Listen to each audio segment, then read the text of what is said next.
Well, we've had two games like that. Last year we got outscored 16-2 at the start of the fourth quarter against KP, and this year against Mansfield we had something similar. So all we talked about was 32 minutes or more if we have to. You know, Jake is a great player and all that. I think sometimes Aaron gets overlooked by people because Jake is in this league.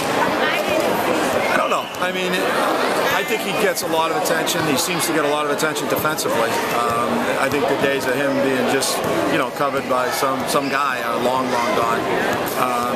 They're different players, but they're both great players. I was always going to ask, but defending Jake, when you started out with Middleton early knocking, and then you started doubling him with Felixte, and what were some of the things you were trying to eliminate here? Well, like I said to Seth, you throw it all against the wall and you see what sticks. But, we don't want Jake to beat us, but we don't want every other guy to beat us as well. So you got to kind of take it as it comes. We switched halfway through the second half to the zone, and we had only put it in 2 days ago just for this game. To their credit, the kids did a really nice job of executing. That zone really forced him outside. Well, they took some shots. I mean, Jake banked one in there at the end of the third, and I think that was the first time they scored against it. I was more worried about the rebound because it's so hard to rebound against a big team in a zone.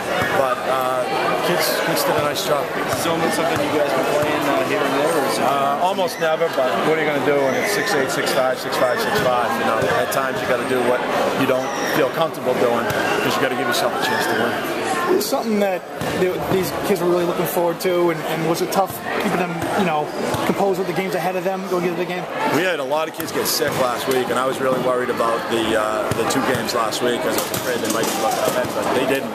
And you could tell in the locker room they were ready to go, and it was.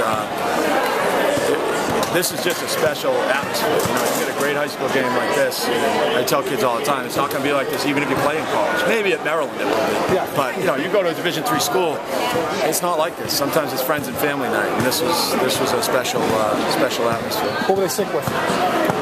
What everybody's got, some sort of stomach virus. It's like a 24-hour bug, and we'd have one guy Wednesday in practice, but wouldn't have him Thursday, and Marcus had it, Nuke had it, two other guys. It's just one of those things. In the course of a winter, it happens. What do you think maybe it says about Aaron that he goes to the line 12 times in the fourth quarter with the guy with the crowd playing, and he goes 8 for 12, and he keeps ices the win pretty much for you guys? I think when Aaron was a freshman, he once missed a big foul shot, and I think he basically said to himself, "That's never going to happen again." And it hasn't. Coach, 10-1. And the Hawkmock? 7-1. I'm sure it's a repeat. Can you talk about what Marcus was able to do there? Obviously, he's giving away almost a foot. It's only a foot, Marcus is just an animal defensively. He covers everybody's best player, so why should he switch it? And he did a great job. What did Jake finish with? I don't even know. He had over 20. Yeah. He earned it. Yeah. And the other guys helped Marcus, which obviously you can't chin Layman and expect to box him out at the same time. So the other kids helped and kept him off the boards a few times. Can you talk about what Aaron was able to do offensively early in the game? I know he had 19 in the first half. Obviously, the scoring was something he got going early. Well, matchups are a funny thing. How do you match up with their size? How do you match up with our quickness? It's a double-edged sword, and Aaron was able to get into the paint and make some things happen. Take it, maybe not all the way to the rim today, but take it to the paint, kick it out to open guys, or take that mid-range shot, which he's pretty good at. And I know Stephen was all over the stat sheet: blocks, rebounds, steals, a little assists, everything. What was he able to give you guys tonight? What kind of length and athleticism, which we didn't really have an abundance of last year trying to play this game. Last year we had to be perfect, and this year with Ferreira and Jackson, it gave us an ability to get some rebounds. I don't know what they finished, but at halftime the rebounds were 18-18 according to my sheet.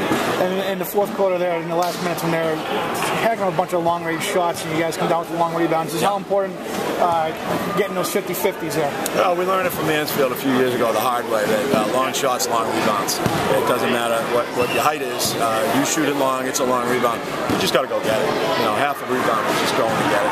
How much you learned from Mansfield a few years ago? What are you thinking about? Just that, we had a much bigger team, and when Ruffin was playing for us, and Taylor and Saladin, and they out-rebounded. They out-rebounded us by a 2-1 margin in a game where they just jacked up threes all over the court. And it was clear that it doesn't matter how big you are. If the style of play dictates long rebounds, the quicker team is going to get it. You guys seem to be pretty disciplined tonight on defense. You know, how important was that? Well, they're such a good foul shooting team. I think they had. All right. I think they had 24 points against Attleboro from the foul line, and we didn't want to do that.